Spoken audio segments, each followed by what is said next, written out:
নমস্কাৰ সকলোকে স্বাগতম জনাইছোঁ মোৰ এই ইউটিউব চেনেললৈ। আজি মই এইটো ভিডিঅ'ত আপোনালোকৰ লগত আলোচনা কৰিম এডিআৰই গ্ৰেড 4 যি ভাইবা সোধে। সো ভাইবাটো এইবাৰ কিমান নম্বৰ আছে আৰু কি প্ৰশ্ন মোক সুধিলে, আপোনালোকক কি প্ৰশ্ন সোধাৰ চান্সেছ আছে, আৰু মই এই সকলোখিনি আপোনালোকক জনাম। আৰম্ভণিৰ পৰা যেনেকৈ ডকুমেণ্ট ভেৰিফিকেশ্যন কৰাৰ পৰা কি ডকুমেণ্ট লাগে, আৰু লাষ্টত কেনেকৈ ওলাই আহিব লাগে, কি ক'ব লাগে, সেইখিনি আপোনালোকৰ লগত মই আলোচনা কৰিম। মই নিজে যিহেতু এডিআৰই ভাইবা দি আহিছোঁ, দুটাতে দি আহিছোঁ। মই ক্লাছ 10তো দি আহিছোঁ, ক্লাছ 8তো দি আহিছোঁ। গতিকে মোৰ অভিজ্ঞতাখিনি আপোনালোকক মই শ্বেয়াৰ কৰিম আৰু মই ভাবোঁ আপোনালোকে ভাল পাব ভিডিঅ'টো। তাৰ কাৰণে মই প্ৰথমতে ৰিকুৱেষ্ট কৰিছোঁ, আপোনালোকে যদি মোৰ চেনেলটো নতুনকৈ আহিছে চেনেলটো ছাবস্ক্ৰাইব কৰি লওক আৰু ভিডিঅ'টো লাইক এটা কৰি দিব। মই এডিআৰই গ্ৰেড 3 গ্ৰেড 4 দুটা পৰীক্ষাতে পাছ কৰিছিলোঁ। গ্ৰেড 4 10 পাছতো পাছ কৰিছিলোঁ আৰু 10 8তো পাছ কৰিছিলোঁ। তাত মই ইণ্টাৰভিউ দিও আহিলোঁ। মোৰ 21 তাৰিখে আছিলে ইণ্টাৰভিউটো। মই লগে লগে ভিডিঅ' বনাব পৰা নাই, ইণ্টাৰভিউ দি অহাৰ লগে লগে, তাক মই ক্ষমা কৰিছোঁ। কিন্তু আজি মই আপোনালোকক ক'ম যে আৰম্ভণিৰ পৰা কেনেকৈ ডকুমেণ্ট ভেৰিফিকেশ্যন কৰে সেইখিনিও ক'ম। তাৰপিছত আপোনালোকক কেনেকৈ ওলাই আহে, মোক কি সুধিলে প্ৰশ্ন, কিমান নম্বৰ আছে, কিছুমানে কৈছে 15 নম্বৰ আছে, কিছুমানে কৈছে 5 নম্বৰ আছে। কিমান নম্বৰ আছে সেইটো আপোনালোকক ক'ম। ভিডিঅ'টো আপোনালোকে লাষ্টলৈকে চাব। প্ৰথমতে কি কৰে, যেতিয়া আপোনালোকৰ আগবেলা পৰীক্ষাটো হয় তেতিয়া আপোনালোকে নিশ্চয় জানে 9টা বজাত যাব লাগে। 9টা বজাতে তাত আপোনালোকে প্ৰেজেণ্ট দিবগৈ লাগে। আৰু 9টা বজাত হোৱাৰ পিছত আপোনালোকে কি কৰিব লাগিব, আপোনালোকৰ ডকুমেণ্টখিনি লৈ গৈ পেলাই আপোনালোকে তাত মানে লাইন হ'ব লাগে। 9টা বজাৰ আগত আপোনালোকে পাবগৈ লাগিব। লাইন হৈ আপোনালোকৰ যি এডমিট কাৰ্ড আছে, এডমিট কাৰ্ডটো লৈ, আৰু আপোনালোকৰ যি আধাৰ কাৰ্ড আছে, আধাৰ কাৰ্ড নাইতো ভোটাৰ কাৰ্ড, যিকোনো এখন গভৰ্ণমেণ্ট ID কাৰ্ড লৈ পেলাই আপোনালোকে লাইন হ'ব লাগে। লাইনত খোৱাৰ পিছত আপোনালোকক চাই চেকিং কৰিব, কিবা কিবি নিচে নেকি, আৰু ঘড়ী চৰি এইবোৰ পিন্ধিব নিদিয়ে। তেনেকৈ আপোনালোকক লৈ যাব। লৈ গৈ পেলাই আপোনালোকৰ ভিতৰ ৰুমলৈ দি দিব। ভিতৰ ৰুমত দি পেলাই আপোনালোকৰ দেখিব যে বৰ্ড এখনত আপোনালোকৰ ৰোল নম্বৰ ৱাইজত মানে আৰু আপোনালোকৰ বৰ্ডটো থাকিব। ধৰি লওক আপোনালোকৰ ৰোল নম্বৰ 1, ৰোল নম্বৰ 1টো কোন নম্বৰ বৰ্ডত পৰিছে, বৰ্ড নম্বৰ 1, বৰ্ড নম্বৰ 2, এনেকৈ 6খন বৰ্ড আছে। মই যাওঁতে 6খন বৰ্ড আছে। প্ৰতিটো বৰ্ডত 50-50কৈ আছিলে। 300জন মানে আগবেলা, 300জন পাছবেলাকৈ বান্ধিছিলে। তাত আপোনালোকে নিজৰ বৰ্ডটো চাই ল'ব। বৰ্ডটো চাই পেলাই আপোনালোকে ওপৰলৈ লৈ যাব। কেই নম্বৰ বৰ্ডত আছে সেইটো আপোনালোকে যাব লাগিব। কৃষ্ণকান্ত সন্দিকৈ যেনেকৈ তাত 6 মহল নে 7 মহল আছে এই ইউনিভাৰ্চিটিখন। আপোনালোকৰ 3 মহললৈ মেবি লৈ যাব, বৰ্ড নম্বৰ 3 কাৰণে। মোৰ বৰ্ড নম্বৰ 3ত পৰিছিলে। বৰ্ড নম্বৰ 3 ফ্ল'ৰত মই তাত 2nd ফ্ল'ৰত গৈছিলোঁ। মোক লৈ গ'ল। তাত লৈ গৈ পেলাই আপোনালোকৰ তাত ডকুমেণ্ট ভেৰিফিকেশ্যন কৰিব, ডকুমেণ্টখিনি চাব। আৰু ডকুমেণ্ট কি লাগিব প্ৰথমতে আপোনালোকে মনত ৰাখিব যে আপোনালোকৰ এডমিট কাৰ্ড আছে, এডমিট কাৰ্ডটো আপোনালোকে পাৰে যদি 3 কপি জেৰক্স কৰি ল'ব। কাৰণ কেলৈ, 1 কপি আপোনালোকৰ নিজৰ তাত থাকিব লাগিব আৰু বাকী 2 কপি আপোনালোকে তেওঁলোকক দিব লাগিব। আপোনালোকৰ যিহেতু নিজে জানে চেল্ফ ডিক্লাৰেশ্যন আৰু যি আণ্ডাৰটেকিং আছে, আণ্ডাৰটেকিংখন দুখন দিছে, সেইটো অলৰেডি PDF-তে আহিছে। আপোনালোকে কি কৰিব, আণ্ডাৰটেকিং, চেল্ফ ডিক্লাৰেশ্যন আৰু এডমিট কাৰ্ড, এই 3খন মিলাই পেলাই আপোনালোকে এটা ষ্টেবল মাৰি থ'ব। সেইটো মানে এফালে লাগিব, সেইটো ইণ্টাৰভিউত আপোনালোকৰ সুধিব। অকল সেইখিনিয়ে চাব।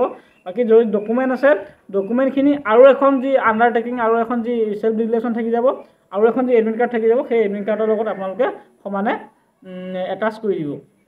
তেতিয়া মানে এই যিখন ডকুমেণ্ট থাকিব, ডকুমেণ্ট থকাখিনি তেওঁলোকে জমা লৈ ল'ব, আৰু বাকী যি এখন থাকি যাব আপোনালোকৰ যি এডমিট কাৰ্ড, আণ্ডাৰটেকিং আৰু চেল্ফ ডিক্লাৰেশ্যন যি থাকি গুচি যাব এখনকৈ। এই এখনতো আপোনালোকক যি ভাইবা হ'ব, ভাইবালৈকে আপোনালোকে লৈ যাব লাগিব। লৈ গৈ পেলাই আপোনালোকক ৱেইট কৰাব। ভাইবা তেনেকৈ দুৱাৰ মুখত ৰাখি থ'ব। তাত ঘণ্টা আছে, মানে কলিং বেল আছে। কলিং বেলটো তেওঁলোকে মাৰি দিব ভিতৰৰ পৰা। তেতিয়া আপোনালোকক কলিং বেলটো পাই পেলাই আপোনালোকক লাহেকৈ ভাইবা ৰুমলৈ ভৰাই দিব। ভাইবা ৰুমলৈ গৈ পেলাই আপোনালোকে নিজে ক'ব, যেনেকৈ জানে চাগে আপোনালোকে নিশ্চয়, ছাৰ সোমাব পাৰোঁ নে বুলি সুধিব। সোমাব পাৰোঁ নে বুলি সোধাৰ পিছত তেওঁলোকে লাহেকৈ কোৱা হা বুলি ক'ব। মোক যিহেতু তেওঁলোকে তই বুলিয়ে কৈছে, বহুত দমত সুধিছে। এটা অসুৰৰ নিচিনা আছিলে, এনেকৈ কোলা মোলা মস্ত অসুৰৰ নিচিনা আছে, চাউথ ইণ্ডিয়ান মুভিত যেনেকৈ আছিলে। মোৰ বৰ্ড নম্বৰ 3 পৰিছিলে। 3ত তেওঁ নিচিনা একদম শকত মকত এজন আছিলে। মোক দমত কৈছে, এনেকৈ কৈছে, বহ। তাৰপৰা কৈছে তোমাৰ চহীটো কৰা বুলি কৈছে। চহী এটা কৰিব লাগে, ভিতৰত গৈ পেলাই চহীটো কৰিব লাগে। তাত আপোনালোকে নিজে গ'লে দেখিবই। চহীটো কৰ বুলি কৈছে এনেকৈ। মই বোলো কিনো তই বুলি মাতিছে, এনেকৈ মোৰ অলপ ভয়ো লাগিছে, আৰু কি ক'ম কি নকওঁ এনেকুৱা লাগি আছে। তাৰপৰা আৰু এজন আছে, এজন ক্ষীণকৈ আছে, ছাৰজন ভাল আছিলে। ছাৰজন অকণমান ঠাণ্ডাকৈ আছে। লক্ষ্যজ্যোতি আহিলা? মই ক'লো ছাৰ আহিলোঁ, এনেকৈ কৈছে। তাৰপৰা ক'ৰ পৰা আহিছা বুলি সুধিছে আৰম্ভণি। আৰু মই ক'লো ছাৰ লখিমপুৰৰ পৰা আহিছোঁ, মই যিহেতু লখিমপুৰৰ পৰা কৈছোঁ। তাৰপৰা কৈছে লখিমপুৰ কোনখিনিৰ পৰা আহিছা? মই ক'লো ছাৰ লখিমপুৰ 9 পৰা আহিছোঁ। তাৰপৰা কৈছে 9 ফেমাছ জেগাকেইখনৰ নাম কোৱাচোন। মই ক'লোঁ 2খনমান। তাৰপৰা তাতে মোক সুধিলে যে তোমালোকৰ আৰু এখন বস্তু থাকি গৈছে। মই বোলো ছাৰ থাকিটো গৈছে যদি মই এতিয়া ক'ব পৰা নাই। তাৰপৰা কৈছে তোমালোকৰ যি কাউন্সিল আছে, কাউন্সিলখন তুমি ক'বলৈ থাকি গৈছে। মই ক'লো হয় ছাৰ, দেউৰী অট'নমাছ কাউন্সিল এখন আছে 9ত। সেইখন আমাৰ দেউৰী সকলো হয়। ছাৰে কৈছে এইখন তোমাক ক'ব লাগিব, এইখন নক'লে তোমাৰ মানে বেয়া হ'ব কথাটো চ' এইখন ক'বলৈ থাকি গৈছে বুলি কৈছে মই ক'লো ছাৰ হয় এইটো থাকি গৈছিলে মই ক'লো তাৰপৰা তেওঁ গুচি গ'লগৈ ক্ষীণ মানুহজন গুচি গ'লগৈ তাৰপৰা যিটো অসুৰটোৰ নিচিনা যে মই যে কৈছোঁ যে শকত মকতকৈ চাউথ ইণ্ডিয়ানৰ নিচিনা ত' তেওঁ আহিলে তেওঁ মোক এনেকুৱা দবাই সুধিছে তেওঁ মোক ক'লে কেতিয়া আহিলা মই ক'লো ছাৰ কালি আহিলোঁ তাৰপৰা কৈছে কিহত আহিলা মই ক'লো ছাৰ ট্ৰেইনত আহিছোঁ তাৰপৰা কৈছে ট্ৰেইনত আহোঁতে তই কি ষ্টেচন পাৰ হৈ আহিলি মোক ক মই এতিয়া কেনেকৈ ক'ম মইতো তাঁতিবাহাৰ পৰা ধৰি আমাৰ তাঁতিবাহাৰ পৰা উঠিছোঁ ষ্টেচনটো ত' তাৰপৰা ধৰি লৈ মই আপোনালোকৰ কামৰূপলৈকে ক'বলৈ যত্ন কৰিলোঁ কিন্তু মোৰ মাজতে দৰংখন থাকি গুচি গ'ল দৰং যাত যি ষ্টেচন পৰে মানে দৰং জিলাখনৰ যি ষ্টেচনকেইটা আছে তাত সেইখিনি মই থাকি গুচি গ'ল মানে 2 এখন থাকি গুচি গ'ল সেইখন ডিষ্ট্ৰিক্টৰ দৰং ডিষ্ট্ৰিক্টৰ চ' তাৰপৰা ক'লে যে তুমি দৰংখন কি উৰি আহিছা নেকি বুলি কৈছে মানে মোক বেলেগ উৰি আহিছা বুলি কোৱা নাই উৰি আহিছ নেকি বুলি কৈছে তো দৰংখন কি উৰি আহিছ নেকি মানে দৰং ষ্টেচন মানে তাত থাকি গুচি গ'ল সেইখন ক'বলৈ চ' তাৰপিছত কৈছে তই সেইখন উৰি আহিছ নেকি মই বোলো ছাৰ উৰি অহা নাই চৰি সেইখন ক'বলৈ থাকি গুচি গৈছে তাৰপিছত সেইটো বাদ দে তই সেইটো নোৱাৰিলি এতিয়া মানে নোৱাৰিলি মানে মই অলৰেডি ক'লোৱে মাত্ৰ এখন থাকি গুচি গৈছিলে আৰু সেইখনৰ কাৰণে মোক কৈছে তই সেইটো নোৱাৰিলি তই মোক কচোন BTR মানে যিখিনি ষ্টেট আছে যিখিনি ডিষ্ট্ৰিক্ট আছে চ' BTR মানে বড়োলেণ্ডৰ যি সেইখিনি ডিষ্ট্ৰিক্ট আছে চ' সেইখিনি তুমি ডিষ্ট্ৰিক্টখিনি কোৱাচোন মই তাত 4খনমান ক'লোঁ তাৰপৰা এখনমান থাকি গৈছিলোঁ এইখন তামোলপুৰটো মই মানে মনত পৰা নাছিলে তামোলপুৰটো নতুনকৈ এতিয়া ভৰাইছে চ' তামোলপুৰটো মই মনত পৰা নাছিলে তামোলপুৰটো ক'ব পৰা নাই তাৰপৰা কৈছে তোমাৰ এখন থাকি গৈছে নহয় তাৰ মই ক'লোঁ ছাৰ এখন থাকি গৈছে এতিয়া মনত পৰা নাই মই ইয়াৰ পৰা গৈ পেলাই চামগৈ হেই সেনেকৈ নহ'ব এনেকৈ কেনেকৈ হ'ব তই এখন মনত পৰা নাই এখন ক'ব পৰা নাই 1 নম্বৰৰ কাৰণে মানুহে চাকৰি নাপায় তই এখন ক'ব পৰা নাই তেতিয়াহ'লে তই চাকৰিটো নাপাওঁ বুলি কৈছে ফিক্স তই চাকৰি নাপাওঁ তই 1 নম্বৰ কাৰণে থাকি গুচি যাবি মই বোলো কি ক'ম এতিয়া মোৰ ভয়ো লাগিছে কি ক'ম কি নকওঁ এনেকুৱা লাগিছে তাৰপৰা ক'লোঁ চৰি ছাৰ মই বোলো এখনটো মনত পেলোৱা নাই ইয়াৰ পৰা গৈ পেলাই মনত পেলাম তাৰ কৈছে তই এইটো নোৱাৰিলি বাদ দে তই এইটো ক'ব বাদ দে তাৰপৰা ক'লে বৰাক উপত্যকা যিখিনি ডিষ্ট্ৰিক্ট আছে ডিষ্ট্ৰিক্টখিনি ক'বলৈ ক'লে সেইখিনি বাৰু শুদ্ধকৈ ক'লোঁ বৰাক উপত্যকা ডিষ্ট্ৰিক্টখিনি চ' তাৰপৰা কৈছে হ'ব দিয়া যোৱাগৈ আৰু তোমাৰ ইমান ভাল হোৱা নাই যোৱাগৈ আৰু এনেকৈ কৈছোঁ তাৰপৰা ময়ো মিচিককৈ চাই আছোঁ কিমান নম্বৰ দিছে চ' তেওঁ মানে কি কৰিছে এনেকৈ বহী এখন থাকে ছাইডত বহীখন এনেকৈ ঘূৰাইছে দেই 3মান দিছে মোক মানে প্ৰথম আগবেলা পৰীক্ষাটো ক্লাছ 10টোত মোৰ 10ৰ ভিতৰত 3মান দিছে মানে লাহেকৈ কাঠ পেঞ্চিলৰ লগত ঘূৰাইছে মই এনেকৈ চাইছোঁ আৰু জুমি পেলাই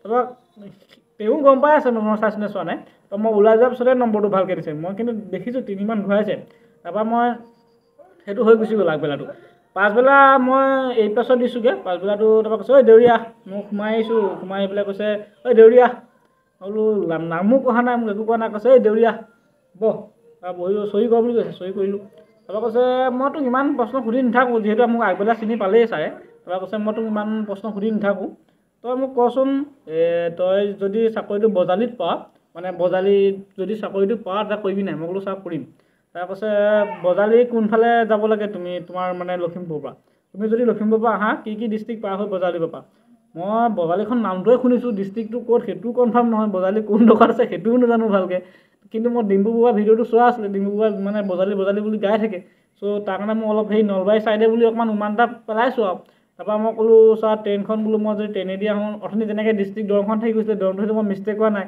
এবাৰ একদম আৰম্ভণি পৰা আমাৰ একদম তাঁতিবাহাৰ পৰা একদম গৈ মই কামৰূপ পোৱাই দিছোঁ এই ট্ৰেইনখন তাৰপৰা কামৰূপৰ পৰা কোনফালে যাব লাগে সেইটোও নাজানো মই মানে গুৱাহাটীৰ পৰা কোনফালে যাব লাগে কোনটো ডিষ্ট্ৰিক্টত যাব লাগে সেইটো মই নাজানো কনফিউজ হৈ আছোঁ নলবাৰী চাই এনেকৈ কৈছোঁ ছাৰ এইফালে সোমাই আহিব লাগে বুলি কৈছোঁ মই গুৱাহাটীৰ পৰা এনেকৈ সোমাই আহিব লাগে বুলি কৈছোঁ মানে তাৰপৰা ছাৰ কৈছে কেনেকৈ সোমাই আহিব লাগে তাৰপৰা মই ক'লোঁ ছাৰ এনেকৈ সোমাই আহিব লাগে তাৰপিছত কেনেকৈ সোমাই আহিব লাগে তাৰপৰা মই ক'লোঁ ছাৰ নলবাৰীৰ ফালে এনেকৈ নলবাৰী চাইডে এনেকৈ আহিব লাগিব নেকি তাৰপিছত হৈছে তোমাৰ হৈছে শুদ্ধ হৈছে তুমি ঠিক কথা কৈছা গুড তেনেকৈ আছে গুড মই ক'লোঁ ছাৰ থেংক ইউ এনেকৈ কৈছোঁ মই টোক্কা মাৰি শুদ্ধ হৈ গুচি গ'ল তাৰপৰা নেক্সট ছাৰজন আছে ক্ষীণকৈ ছাৰজন আছে তাৰপৰা সকলোজনে কৈছে এই ছাৰজনে তোমাক সুধিব মোৰ সুধি পেলাই তোমাৰ হৈ গ'ল তাৰপৰা সিজনে ক্ষীণকৈ সেইজনে সুধিছে তুমি কোৱাচোন তোমাৰ যি লখিমপুৰ ডিষ্ট্ৰিক্ট আছে লখিমপুৰ ডিষ্ট্ৰিক্টত মানে কি উপনৈ আছে সেইখিনি কোৱা আৰু বিশ্বনাথ চাৰিআলি উপনৈখিনি কোৱা তো তোমাৰ 10খন উপনৈৰ বিষয়ে ক'বলৈ ক'লে মোক 10খন উপনৈৰ নাম ক'বলৈ ক'লে 10খন উপনৈৰ নাম কোৱাটো ইমান ইজি নহয় লখিমপুৰ আৰু বিশ্বনাথ চাৰিআলি তো মই মানে একদমৰ পৰা গাই গৈছোঁ কাশীকটা দিখং তাৰপৰা এনেকৈ সুবনহি যি আছে চব গাই গৈছোঁ গাই গ'লে 10খন মই যেনে তেনে মিলালোগৈ তাৰপৰা কৈছে এখন থাকি গৈছে তাৰপৰা মই বোলো থাকিতো যাবই ন ইমান মইতো কেনেকৈ কৰি ক'ম তাৰপৰা মই কৈছোঁ ছাৰ চৰি ছাৰ থাকি গৈছে যদি মই এতিয়া মনত পৰা নাই বুলি কৈছোঁ তাৰপৰা ছাৰে কৈছে ছাৰে কোনোবা এখন নাম কৈছিলে দেই মানে নদীখনৰ নাম কৈছিলে কোনোবা এখন চ' মই সেইটো মানে এতিয়া মনত পৰা নাই তো মোক কৈছে এইখন নদী আছে নাই মই ক'লোঁ ছাৰ আছে আছে চৰি ছাৰ এইখন মোক তলে থাকিব এইখন ক'ব লাগিব বুলি কৈছে মই ক'লোঁ ছাৰ হয় এইখন থাকিছিল তাৰপৰা কৈছে ধুনীয়া আছে তোমাৰ ভাল হৈছে বুলি কৈছে ধুনীয়া আছে ভাল হৈছে তাৰপৰা গুড গুড বুলি কৈ পঠিয়াই দিছে এইবাৰহে গুড গুড বুলি কৈছে অৰ্থনি ইমান দম দিলে আগবেলা কিন্তু পাছবেলা 8 একেবাৰে গুড গুড বুলি কৈ মাত্ৰ 2টা কুৱেশ্যন আছে 2টা কুৱেশ্যন সুধি পেলাই মোক পঠিয়াই দিছে তাৰপাছত যোৱা বুলি কৈছে মই চাইছোঁ মোক সেইখনত 4 দিছে মানে মই কনফাৰ্ম নহয় 4টো দিছিলে দিয়া নাই কিন্তু মোৰ লগৰ এটা পঢ়িছিলে মানে আমাৰ আগতে একেলগে পঢ়া মই এতিয়া যিখন ইউনিভাৰ্চিটিত পঢ়ি আছোঁ চ' তাতে মই BSCত মানে একেলগে পঢ়িছিলোঁ সেইজনৰ লগত সেইজনো মোৰ মানে একে বৰ্ড নোট 3তে পঢ়িছে মোৰ পাছতে মানে সি পঢ়িছে চ' তাৰপৰা মই তাক ক'লোঁ তই মোৰতো চাই আহিবিচোন মানে নিজে নিজৰটো চাব নোৱাৰে আপোনাৰ পাছত যিজন আহিব ইণ্টাৰভিউ দিবলৈ সেইজনে কিন্তু আপোনাক কিমান নম্বৰ দি থৈছে সেইটো চাব পাৰিব চ' মই ক'লোঁ তই মোৰতো চাই আহিবি তই মোৰতো চাই আহিলে মোক কনফাৰ্ম মানে কনফাৰ্ম হ'ম আৰু কিমান দিব চ' মোক 4 দিছে বুলি কৈছে সি আহিছে ময়ো 4 নিচিনা লাগিছে মোক ভাল যিহেতু গুড গুড বুলি কৈছে একদম ভেৰি গুড ভাল হৈছে বুলি কৈছে তাৰপৰা মই বোলো 4 মানে দিব চাগে তাৰপৰা সি কৈছে এই তোক 4 দিছে 4 দিছে মই 4 আহিছোঁ বুলি কৈছে মানে চ' নিজৰটো নিজে চাব নোৱাৰে পাছত যিটো আহিছে সেইটো চাব পাৰে মানে চ' কাহিনীটো ইমান এনেকুৱাই ইমান ভয় কৰিব নালাগে আপোনালোকে যদি নাজানো ডাইৰেক্ট ক'ব মই নাজানো চৰি ছাৰ এতিয়া ক'ব পৰা নাই বুলি ক'ব একো টেনশ্যন ল'ব নালাগে মোক 10 পাছটোত 3 দিলে আৰু ইটোত মানে 4 দিলে মানে 5ৰ ভিতৰত চ' সিমানে আৰু থেংক ইউ মই নতুন ভিডিঅ' যদি বনাওঁ তেতিয়া আপোনালোকক লগ পাম আজিলৈ ইমানতে ধন্যবাদ থেংক ইউ